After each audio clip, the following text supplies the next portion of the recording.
you ever look around you and just look at the world and feel like, kind of like we're in the Matrix, like there's something missing? Do you think that's like the government making those decisions? It's way above government. Like, that's what I mean. Like, who do you think is they? There are people who've been in charge of the world for quite a long time. And people at the bottom just don't seem to get it. They don't seem to wake up. And they don't seem to wake up because the people in charge try very hard to keep them asleep. You're constantly distracted by everything. You are done. You are now full slave mode. And that's all they want. It's always been the same playbook. It's absolutely incredible that people are not awake enough to see what's fucking happening. I struggle to sleep at night. Like, literally what's happening is fucking crazy. A lot of people out here, it still amazes me, they believe the government care about them. What the government wants is slaves. Slavery's not gone anywhere, right? So the old school idea of slavery, let's talk about slavery. A government would get slaves, make them work for free and build things. That's slavery. So they've stopped doing that now. So what do they do now? They get people, make them build things for money, but the government print all the money. So if a government can create as much as they want of something from thin air, and you'll give up your life for this thing they can create from thin air as much as they want, you are still their slave. That's it. You used to be a slave and you'd work all day, and at the end you got food in the house. Now you work all day, you get money, and you spend all your money on a food and a house. Like, nothing, slavery is still here, my friends. Nothing's changed, right? Nothing's changed. And what they want is they want slaves. They want slaves who are going to comply and pay their taxes. And whatever kind of indoctrination or societal programming they can instill inside of people to keep them doing that, they're going to do. Anything it takes to stop people waking up and realizing, whoa, the government's fucking me here. Let's forget Corona. Let's forget locking us all in our houses and taking our business away. I'm paying how much tax? What? They're helping me how much? If you actually wake up and look around you, you realize you're being destroyed in real time. The idea that government cares about them is a lie. The government is never going to tell you anything that's going to wake you up. The government's going to teach you things that are going to make you subservient and compliant. They're going to tell you all this crap about identifying as a panda and all this other shit is not an accident. When they can convince the average person on the street to pretend that some other person is a panda because they said so, you are fully in the slave mindset. Every single one of us, to some degree, is an empty vessel. We're all programmed.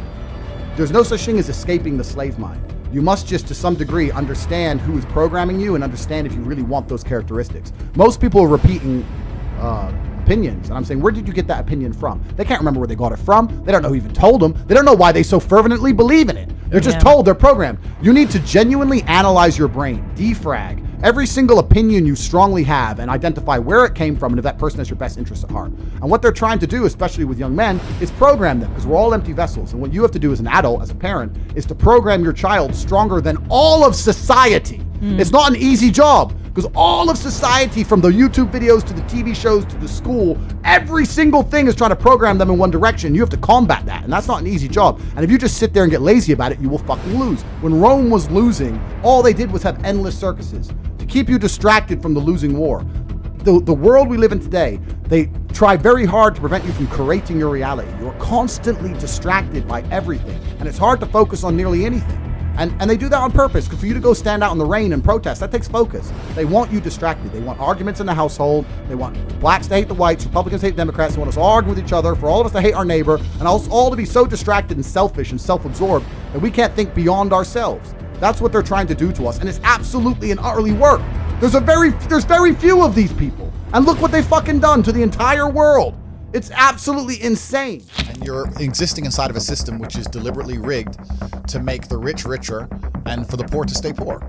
And you can sit there and get upset about it. You can sit there and cry about it and say the system needs to change, which is what some people do. But I know that's a waste of time, right? That's futile. The best thing to do is to understand the rules of the game and find a way to win. So yes, the game is rigged. Yes, the rich are always going to get richer. Yes, the poor are always going to struggle. And that's the way the game is set up. So you still need to find the best move on the chessboard. There's no point sitting there saying, I want to play a different game, because that's never going to happen. I was having a conversation with someone the other day. They were talking about Joe Biden and his relief checks. He gave out $1,400 to all the people in America because of Corona. And he's saying, don't you think he's good that he's helping the poor? I said, you think that helps the poor? Let's talk about this. You give 100 people a $1,400 check, right? Everyone understands you can't just leave it in the bank forever because of inflation. The value goes down, because what happens when they print trillions of dollars from the sky? The dollar becomes less valuable. And now we're living in a world right now where inflation's getting out of control, especially in America, right? In the last year, inflation's up like 6-7%. So no poor person is going to take that money and just leave it in the bank. They're going to either spend it or invest it. Let's say there's 100 poor people and the 100 poor people spend their money. What do they spend it with? Businesses. Who owns businesses? Rich people. Amazon, their stock price went up 30%. Why? Because people are getting stimulus checks and spending it on Amazon. It all went to the rich guy. And then they go, oh yeah, but what about if they invest it? Invest it where? Invest it in the stock market? That increases the stock price. Who owns the company? Rich people. You've made them richer. What if you and all your poor friends, 20 poor friends, it'd be more than 20, 200 poor friends, put all your money in together and bought one house between you? That still takes one house off the market and raises the property value of that area. Who already owns those expensive houses? Rich people. You can't stop making the rich richer. You cannot stop it. People inside the matrix don't understand what's happening. And they're going to sit there and go, but the government cares about me. You gave me $1,400. The government doesn't give a shit about you. The government is looking after its friends. The government gave all the slaves a little bit of pocket money so they can send it all to the rich guys. It's all a scam.